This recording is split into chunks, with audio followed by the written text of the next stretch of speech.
सभी साधकों का सुबह के ध्यान सत्र में हार्दिक स्वागत है। चित्त सहस्रार पे रख के सामूहिक बंधन लेते हैं।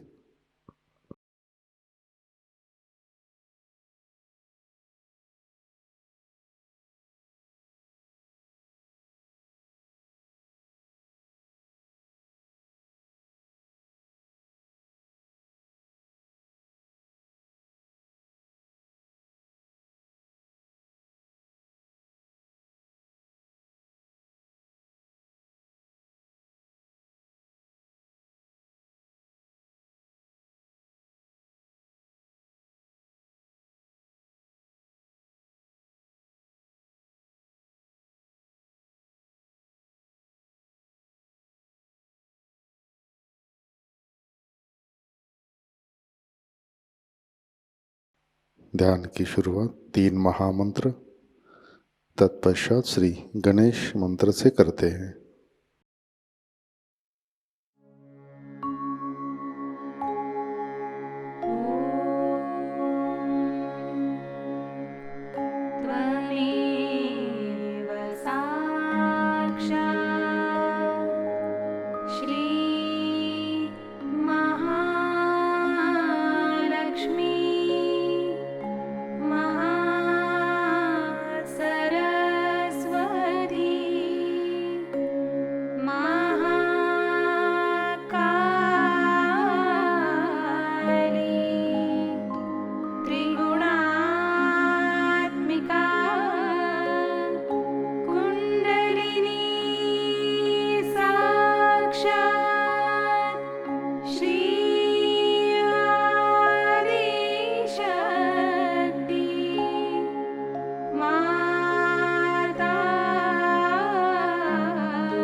परम पूज्य श्री माता जी कृपावंत होकर आप हमारे सहस्रार पर विराजिए। श्री माता जी कृपा कर हमारा आत्म साक्षात्कार दृढ़ कीजिए। श्री माता जी हम सब अपना अहंकार और प्रति अहंकार आपके श्री चरणों पर समर्पित करते हैं।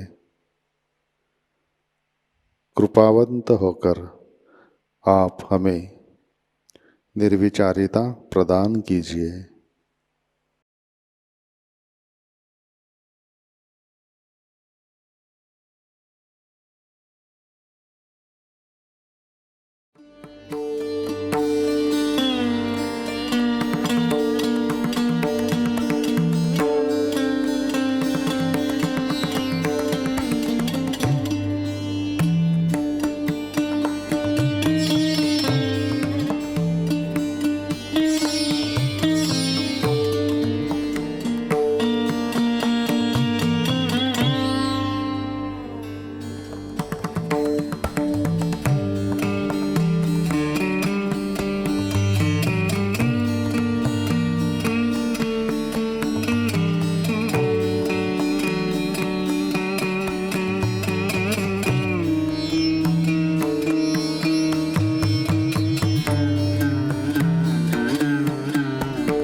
जय श्री माता जी।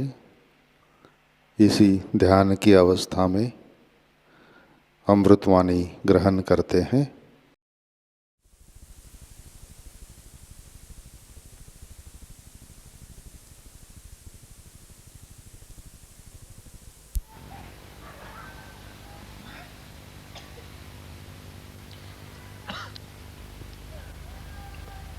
I am immensely joyous to see all of you here.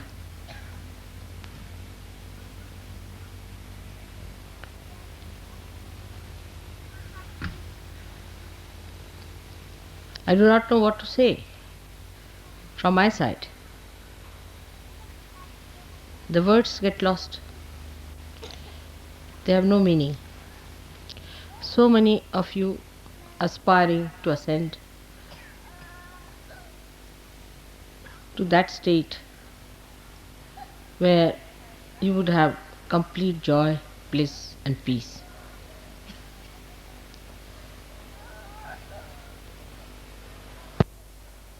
This is what I could give you. And a mother is only happy when she can give whatever she has to her children. Her unhappiness, all her restlessness, everything is just to achieve that end, to gift all that she has. I don't know how much to thank you people to go through all this, to get to that treasure that you have within yourself.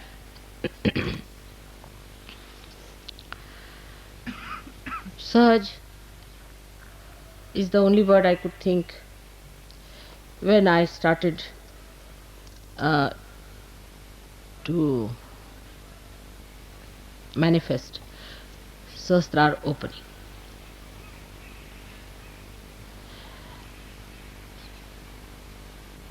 That's easily understood by everyone so far.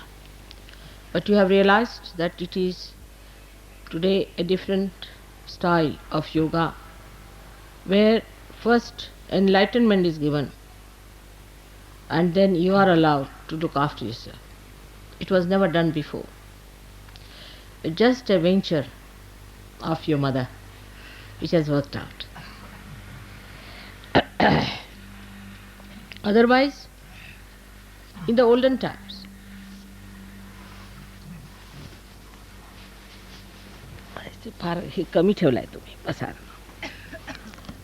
in the olden times, the system of, it's rather too close, I don't want to move it. Am I all right? Yes. It's adjustment, all right? It's all right, it's better. So, in the olden times, of course, the concern of the divine was to get people enlightened. And he did not know how to work it out. No incarnation ever tried to work it out in this fashion. But whenever they tried to have a very severe hardship for the seekers, very severe hardships. I wondered how many of you have read the treatise of Buddha when he used to travel with thousands of his disciples, not giving realization. They were not realized souls, without feeling any joy around, with 2 clothes, living in the jungles, just 2 clothes. And the area where he visited, which I have seen myself, is terribly cold, chilly, absolutely chilly. And the clothes were not clothes actually, it was cloth, covering their body, sleeping on the open ground. In very severe winter, or maybe the summer. Without any shoes, they were asked to walk for miles together, miles together. If you go and see where Buddha has walked and trodden, you will be surprised. Buddha was also young, he used to also walk. But his disciples used to walk much more, because he would go and station in a place. He would send his disciples, there was no time to advertise or to announce anything. So he used to stay in one place, and the disciple used to go round the villages, ask for bhiksha, meaning the alms, to gather some food from villages, cook one time, give part of it to Buddha, and the rest of that they used to eat. They would go work out, get people from all the villages, whatever was possible, and would bring them to Buddha for a sermon. Such sacrifices. They have lived in huts, caves, in terrible darkness, meditating, but they never got realization. Very few got their realization. They were people who were sons of great princes and prince, dukes, what you call, duchess as you call, all very, very rich people, women of very rich families followed him, and they walked for miles together with him in the thorny routes, because they felt that Buddha's work was of such universal importance, that they are the part and parcel of such a tremendous task, that they should be taking part in such a great work for humanity. This is not only in India, but even Viditama, who started the Zen system in Japan. In China, I was surprised the amount of sacrifices the saints had made, the way they lived. I mean, if you see the way they were living in the conditions, you cannot imagine. And they ended up their lives like that, working it out without any proper guidance, because Buddha had died. There was no way out. They had to find their own ways. Then they found Mahayana, Shvetayana, all kinds of things. Even if you see other seekers in other religions, like at the time of Christ, where did they live? And after the death of Christ, it was even worse, because they persecuted, were killed, they were tortured, crucified. It happened with Moses also. His disciples were hounded, so they had to all run towards India. Imagine the distances from that area to Kashmir, how they must have walked, how they must have lived, how they must have carried on. And in thousands they came to India, because they realized that they are doing a tremendous task, something so great that they are supporting. In this country, we had a struggle of freedom. I was part and parcel of that. My parents were part and parcel of that. They were rich people, quite rich, I should say, from every standard. You'll be amazed, my father burnt all his suits. They were stitched in England. My mother burnt all her saris. They used to spin their own clothes and wear them. My father sacrificed everything, every pie that he had, for the freedom struggle. He left nothing for us, not a single. I should say, of course, our family being rich, we had silver and gold and all that. But as far as all the cash money was concerned, was spent. And all the silver and gold also, thanks to English, that they took away from us, and they returned us when they went back. That's how we had some silver and gold left in the family. Everything, all that is material, was snatched away. And I know we lived in beautiful houses, and then we shifted to huts and lived there. Sacrifices to the maximum. And we were very happy about it, very proud. We had only 2 changes. We used to wash our clothes, live like very poor people, sleeping on this kind of a thing. For my life, I remember that I never used to take a pillow. I never used chappals for ages. I had only one sweater made out of this kind of a material till I passed out and went to medical college. I had that sweater with me. I had only one coat throughout my education. When I was in Lahore, which is terribly cold, sometimes can be like London, which was burned out and finished.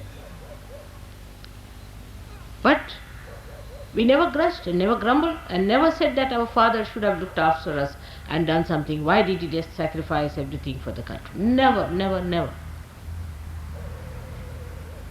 But even today, when they see us anywhere, they know we are the children of such a great man. They have tremendous respect for us. That quality was created, I should say, by Mahatma Gandhi. He made everybody so transformed into a new personality of tremendous sacrifices, tremendous. You cannot imagine how people lived. All the money that we had, everything that we had, all conveniences, conveyances, all housing, everything was given up. Not only by my father, but so many of them.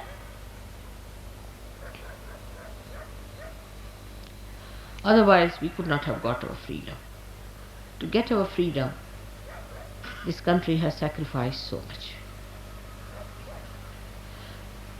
Now, after that, we are here to get our freedom, to get the freedom for our spirit,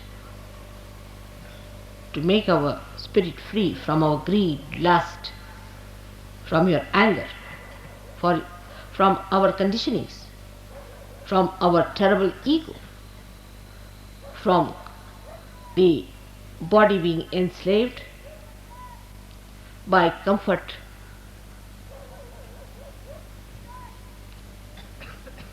I must say Gandhiji had a special charm. I don't know how he managed. He was like touch of Midas, touched anybody, he became transformed.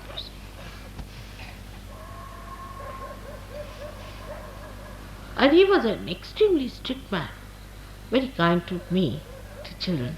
But he was an extremely strict man. He would not tolerate any nonsense at all. Throughout, if you study the way all these people were brought up, not only for freedom of or independence, but even before that, for spiritual life, anywhere, there's one thing very common is sacrifice. And the consciousness that you are doing something right. Consciousness that you are part and parcel of the whole. Such a big thing, such a big work, such a noble cause. And then there was one thing very common. Very common among all of them, that the noble cause, the upliftment of the noble cause, made them sacrifice in such a Sahaj manner. Much more than the Sahajogis sometimes, who have got so much in Sahajayoga. They have got their joy, they have got their spirit. I have seen it with my own eyes. Such people in this country, whom you may call legendary, but I have seen it. Thousands of people were killed and butchered. Children died. Nobody shed tears. Nobody shed tears.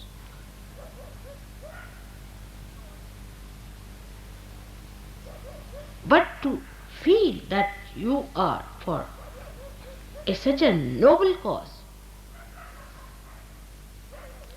itself gives you that joy and that sense of involvement.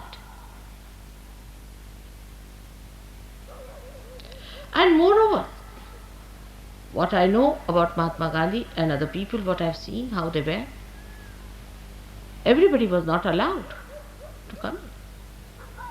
And anybody who did even slightest thing less than, whether he was a king's son or he was anybody's daughter or anything, any little thing they spoiled, anything, he was chucked.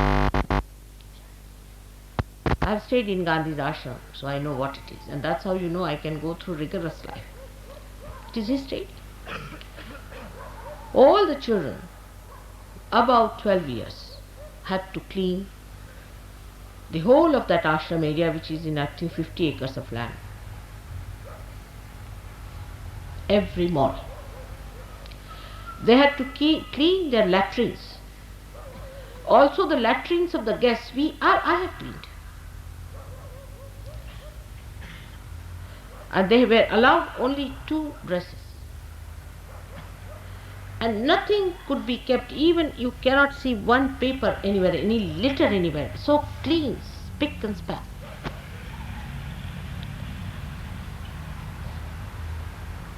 And their living places were so neat and tidy. It was all done with cow dung, completely with cow dung. Everybody had to take a bath early in the morning at 4 o'clock with cold water. Whether it was Jawaharlal Nehru or Abul Kalam Azad, my father, of any age group or a child. And 5 o'clock, Mahatma Gandhi was there for his lecture. Please don't raise your hands and raise your kundalinis. Please be seated. That's not the way. Try to understand what I am talking. And then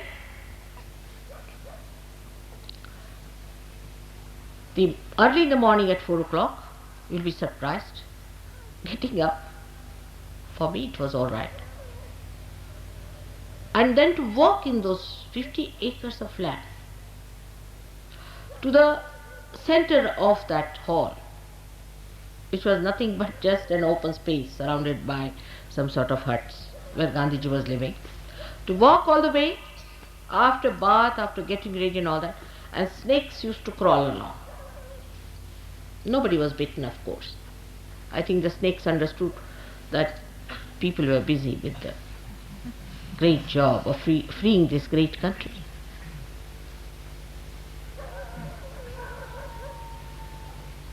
And we would sit just like this, and snakes would be crawling. No lights were allowed. No lights of any kind. We only use sunlight. And when Gandhiji would come, sunlight was not there in the morning at all. Some lanterns were brought to put there, and we would see the snakes crawling up. But I never heard anybody complaining. But like a war, drove with such passion. Everybody competing as to what I can do, how I can be alright. Nobody even thought of comfort.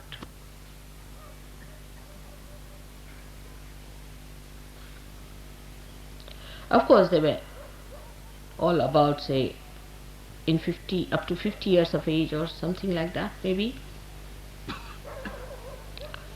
In the ashram, mostly the people were about up to 50 years of age that time.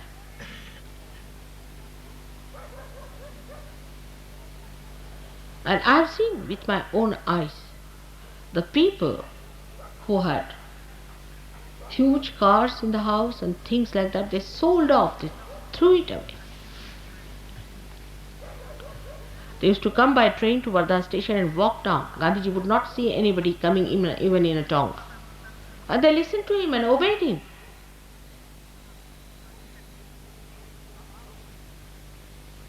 I have seen many missionaries, though they are not up to the point. Nothing very noble, but the way that's how they take people to task, and people work it out for them. I have seen that. In India we had missionaries and younger people who came from abroad. They just absolutely obediently listened to the missionaries and did whatever they said. Now today we are doing, as you know, the greatest of greatest work, because freedom, independence of freedom, or freedom, is of course necessary, political freedom, to talk even about God. We could not even make a small little needle at that time. We were not allowed by the government, so much oppressed. So we had to get out of the shackles of slavery, no doubt.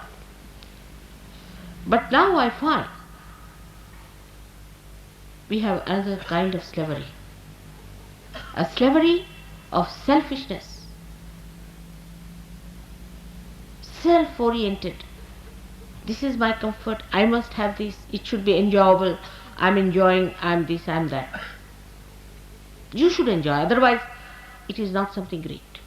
I mean, the whole thing should provide you some sort of a feeling instead of you providing the feeling. Because people, I think, do not know what they are doing, what sort of a work they are doing. They do not want to come up to that level of that height to see what are you up to. You are trying to save the whole world. This is one of the reasons Sahajayoga moves so slowly, because they see people who are worried about their comforts, this, that, and also themselves are so lousy. There's no smartness about them. No feeling of that greatness that they have to do. You have to be smart. If you know you are on the board, how you behave.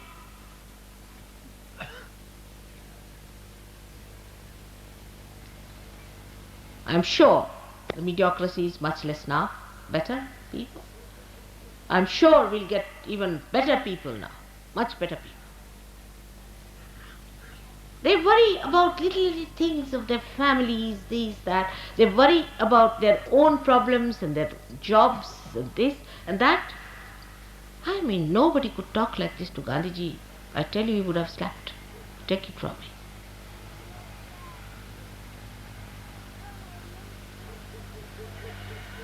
It is as if to come to Sahajayoga means solve your own problems, that's all. Though they are solved, no doubt, you are helped, God helps you so much.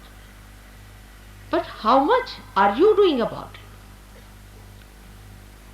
Of course, we have some very great Sahajogis, I would not deny that fact.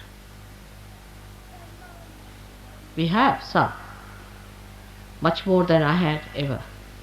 And that's why I'm very joyous about it. But the dedication we have, we count every penny that we spend, how much we've got out of that penny, what did we do about it? This is not the way. Buddha never spent a single penny of his own. He got money from all his disciples, built all these big things and all that. He never had even a public help from anybody else. So rise now. You must rise above your petty, small mind. Rise up to the point where you should know you are going to save the whole humanity. If you cannot feel that, it's better to leave Sahajayoga. Sahajayoga is not meant for people who are lousy. In Marathi the word is gabale. Tukarama has said, Yerya gabalyache kamano ve. It is not the work of the lousy.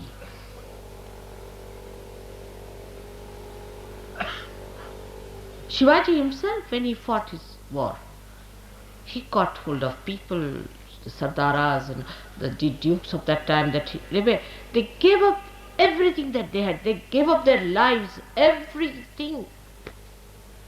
Their children they sacrificed whatever they had. Shivaji had no money to pay them.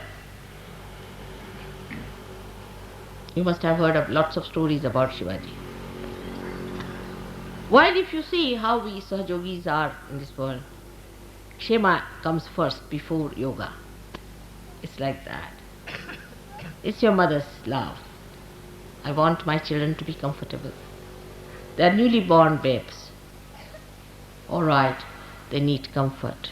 They are to be looked after. But I cannot blackmail the divine because the children are small, can I? I am here to do the job of God Almighty.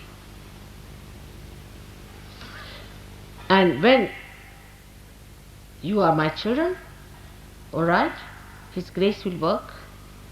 He'll look after you. He'll make you grow. But grow now. Grow. You have to grow. Get out of this small nonsense that you are. See your personality, how you live. Where is your attention? What do you think? Are you thinking about Sahajayoga, that it is the most important thing for which you are chosen?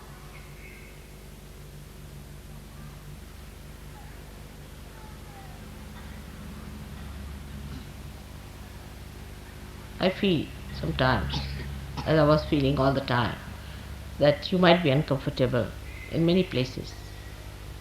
But I myself have seen the way you people have been in those places most carelessly. The Western Sahajogis were surprised. That way Indians are better in this respect.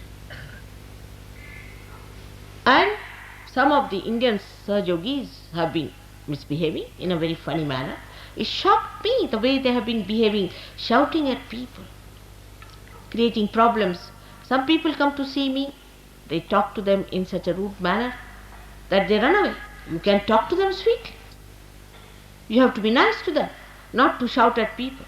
All right, I cannot meet everyone at every time, at every convenience, all right. But that doesn't mean you have a right to shout at others.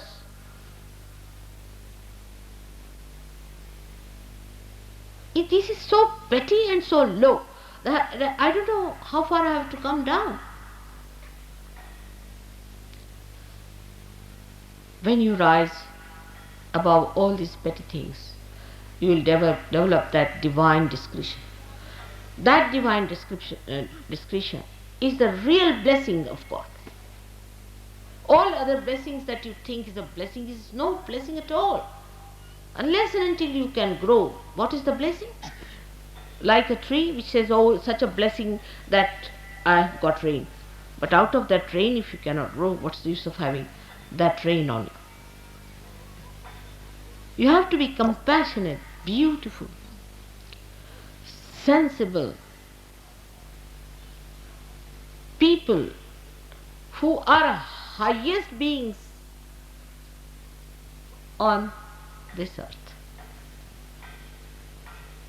Take out your attention from all nonsense that you have been busy with. That's how you get possessed. That's how you get conditioned. Small things you see. In India we have another problem. We cannot tolerate another person. If any person is doing good for Sahajayoga, immediately a group is built up. It's very common with Indians also. A group is built up, put him down.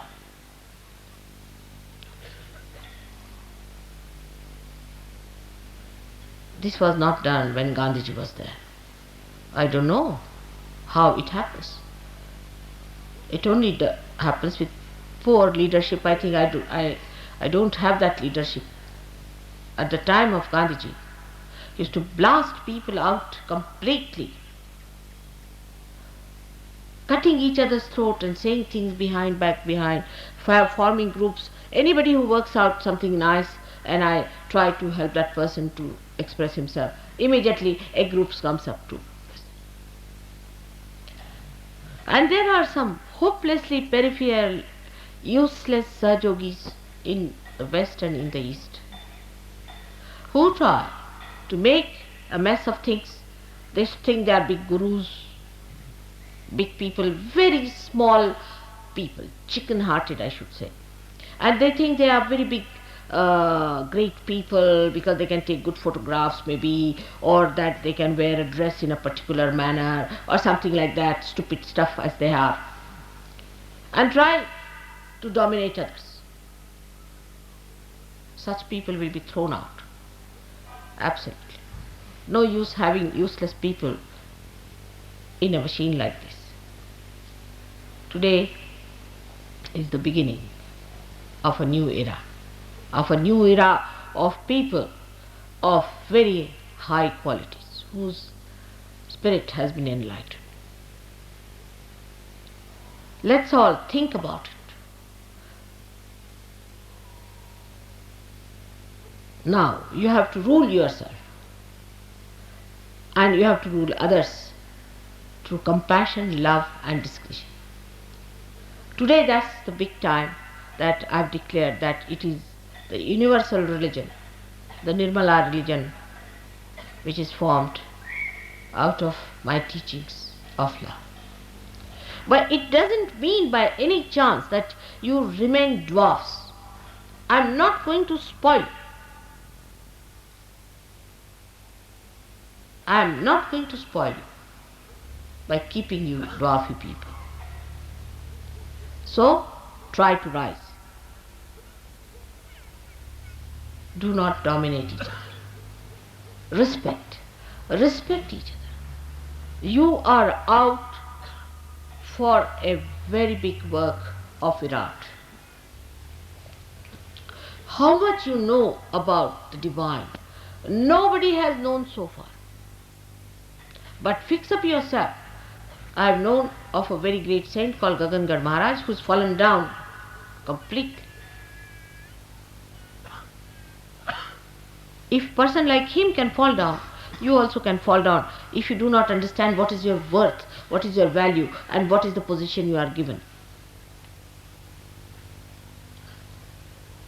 So we have to today, with all our love for our mother, have to decide in our heart that we are going to have large-heartedness of sacrifices. What have we sacrificed so far? Just think of it, have we? Did we sacrifice anything?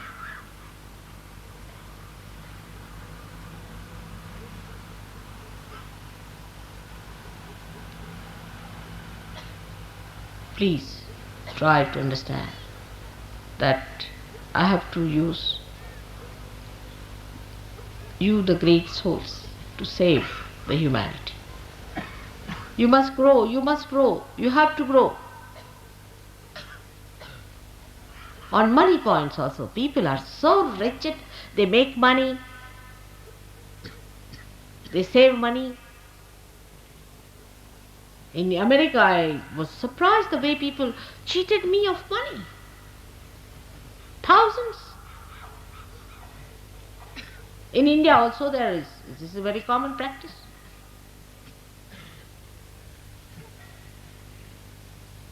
Then, if you have career-mindedness and you are very ambitious, how my job will remain, this, that, you better get out of Sahajayoga.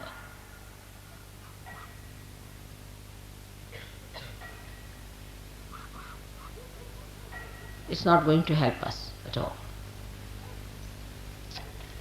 Thirdly, there are people who believe that this is my wife, this is my beloved, this is this and all that nonsense. Why are you here? For what? Or my children, my household, my mother, my father, all sorts of wretched people around. If you cannot rise above them, you cannot help me. I'm sorry, you cannot help me. You have to be very, very strong people.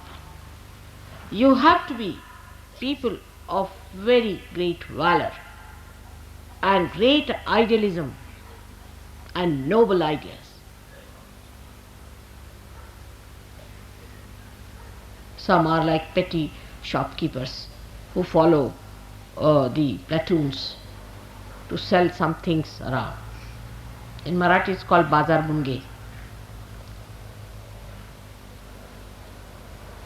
So now you meditate upon this point, that here we are to establish the universal religion of ascent. It's a tremendous task. If I could do it alone, I would have done it, but I cannot. It's only through you I have to do it. And you have a heritage. You come from a very great birth where you have this heritage.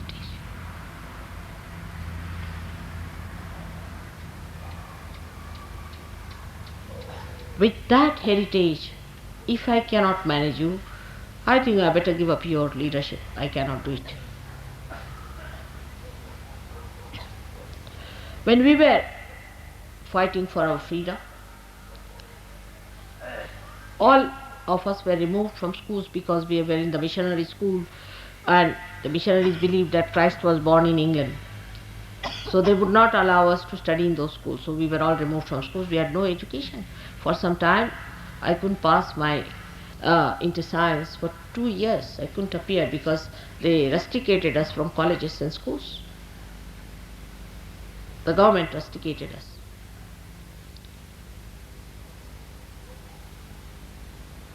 But we were such proud children, very proud. I was, of course, very much thick in it. I was never frightened. I was just an 18-year-old girl.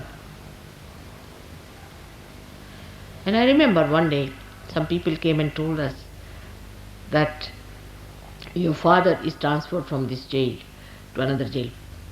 They had such pride for us, all the people.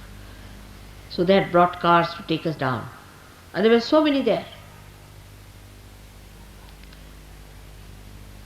And mother naturally was worried because I was a young girl. The police used to torture me, used to give me shock and make me my life very miserable, beat me and all that. So she was crying and she told an old gentleman who was there that I'm worried about my daughter. I don't want her to be tortured anymore. So I went and smiled at him. So he said, no, you just don't stop it now. You just don't do it. It's not proper. So my father took me aside. He said, don't listen to this old Johnny. He's now about to die. Forget him. I would like all my children to be sacrificed on the altar of freedom. If you are doing it, I'm a proud mother, and I'll tell your mother to behave herself. I'm so proud of you.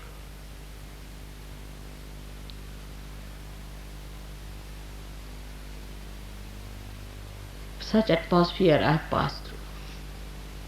I had to give up my college. I was absconding for 8 months. The police was after my life.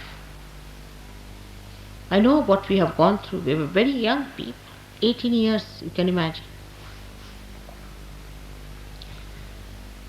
And now when you have got the freedom of your spirit,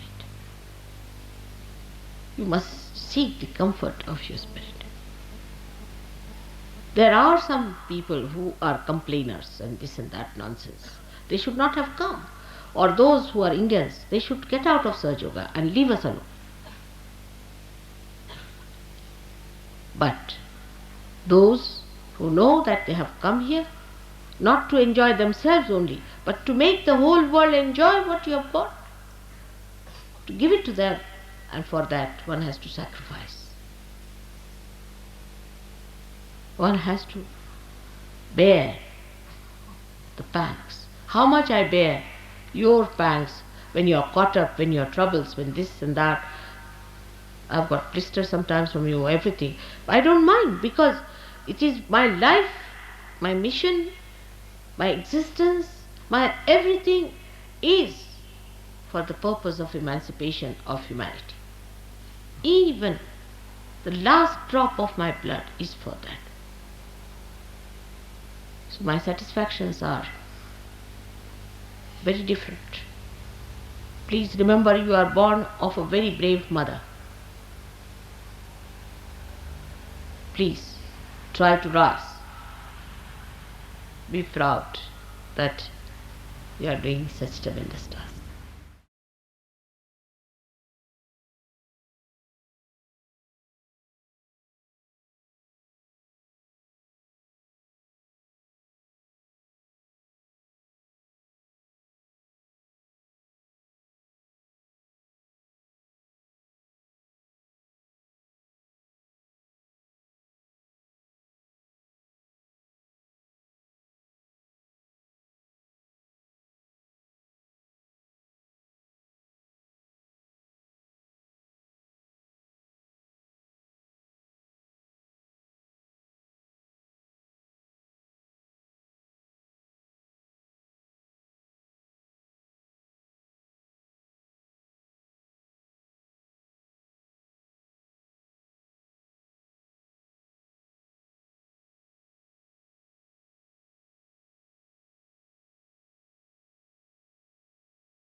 जय श्री माता जी। अपना चित्त सहस्रार पे रखें, प्रार्थना अर्पित करते हैं। परम पूज्य श्री माता जी, आज का ध्यान हम सब आपके श्री चरणों पर समर्पित करते हैं। श्री माता जी, आपने हमें आत्म साक्षात्कार दिया, परम चैतन्य से आशीर्वादित किया, हमारा चित्त सहस्रार में स्थित किया। इन सब के लिए हम हृदय से आपके ऋणी है, आभारी है। श्री माता जी, आपकी कृपा में हम हमारा अहंकार और प्रति अहंकार आपके श्री चरणों में समर्पित करते हैं। श्री माता जी, आप ही कर्ता, कर्विता और भोक्ता है, हम तो केवल निमित्त मात्र हैं। श्री माता जी, कृपा कर आप हमारे अंदर आध्यात्मिक परिवर्तन घटित कीजिए, हमें स्वयं की पहचान दीजिए। श्री माता जी, कृपा कर आप हमें निर्विकल्प स्थिति प्रदान कीजिए, हमारा उत्थान निर्विकल्प स्थिति में कीजिए। श्री माता जी, कृपा कर आप हमें विश्व निर्मल धर्म में प्रस्थापित कीजिए। श्री माता जी, हमारे सारे प्रार्थनाओं को स्वीकार कीजिए और हमें आशीर्वादित करने की कृपा कीजिए। परम पूज्य श्री माता जी, आपके श्री चरणों पर हमारा कोटि कोटि नमन, कोटि कोटि नमन, अनंत कोटि नमन।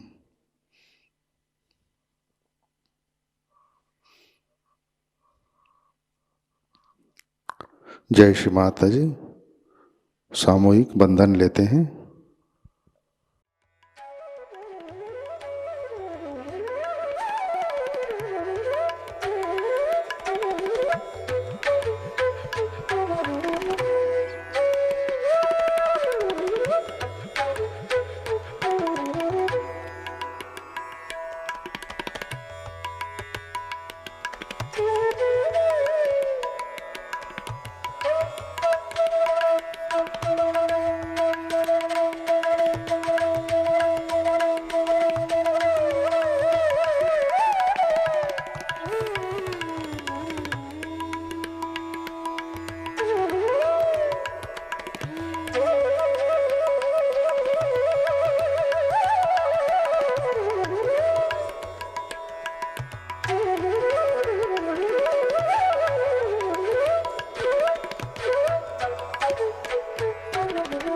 आज का ध्यान सत्र यहीं पे संपन्न होता है।